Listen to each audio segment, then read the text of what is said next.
Hello, everyone. I hope that you're having a wonderful week and that you've been enjoying working on these personal narrative essays.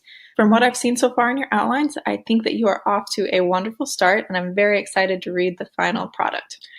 So, to help you get there, I have created a resource that I think will be very helpful to you, kind of a way to make sure you're on the right track. So, let's go ahead and go over some of that together. As we went over last week, there are certain elements of personal narrative that you pretty much always want to incorporate to make your story as strong and accessible as possible. So, I've compiled questions related to these categories that we've studied and found in other essays, and now is the time to ask them of yourself to see where your writing is and where you stand currently. So let's go ahead and go through them real briefly together. Central theme or thesis. While your experience should be the focus of your essay, have you related that experience to some larger theme or truth? This is kind of your takeaway, what the experience really meant to you. Now, let's talk about epiphany. Did you share a light bulb moment in your essay somewhere? This is kind of the moment where everything clicks into place and you get that higher understanding of that central theme or thesis. Suspense. Is your story engaging? This is very important. Did you write your story in a way that keeps the reader wanting to know what will happen next? This is what will keep pulling them through your experience. Now, climax. Does your narrative build to a specific point where the tension or action in your story reaches a peak? If you think about this in terms of books or movies, this is kind of where all of the action happens or where that big twist happens that changes everything. You want to have, ideally, some sort of a climax in your story as well. Now, let's talk about self-honesty. Are you sharing your truest self? Does your essay reveal moments of vulnerability or weakness, just as it would reveal your triumphs? You want to show a true depiction of yourself, not just the best, not the highlights, not what you would post on social media. This needs to be a little bit deeper than that.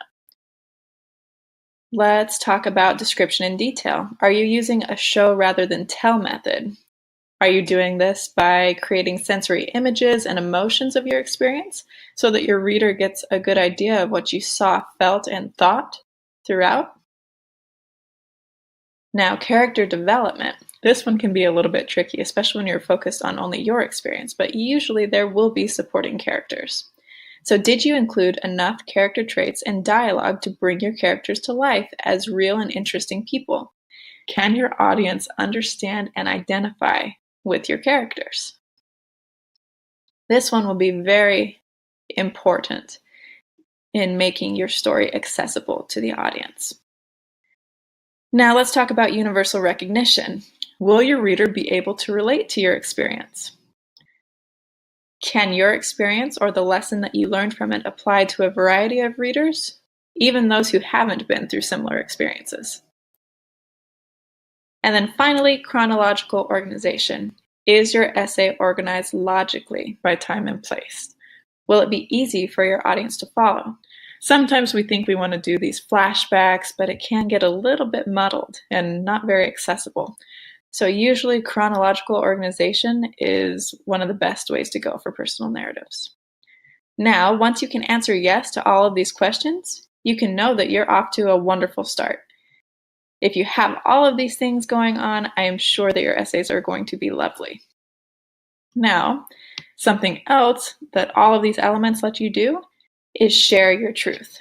So I love this quote from Thomas S. Monson. He said, "We are blessed to have the truth. We have a mandate to share the truth. Let us live the truth." Now, of course, in this general conference talk, he was talking about the truth of the gospel. But I would like to extend it to the truths that we learn through living as well. Now, you've had your experience, you learned your truth, and you get the opportunity now to share your voice, your story, and your truth with others. That is so exciting, and I'm so excited to learn your truths and a little bit more about you. So please make sure that you are polishing this as much as possible, putting as much of yourself as you can in the paper, because that's what really makes writing powerful. I am so impressed with the work that you have already done, and if you have any questions or if there's anything I can do to support you as you further develop this essay, please don't hesitate to reach out. I'm always happy to work with you. So good luck the rest of this week, and I look forward to seeing your next draft. Thanks for all your hard work.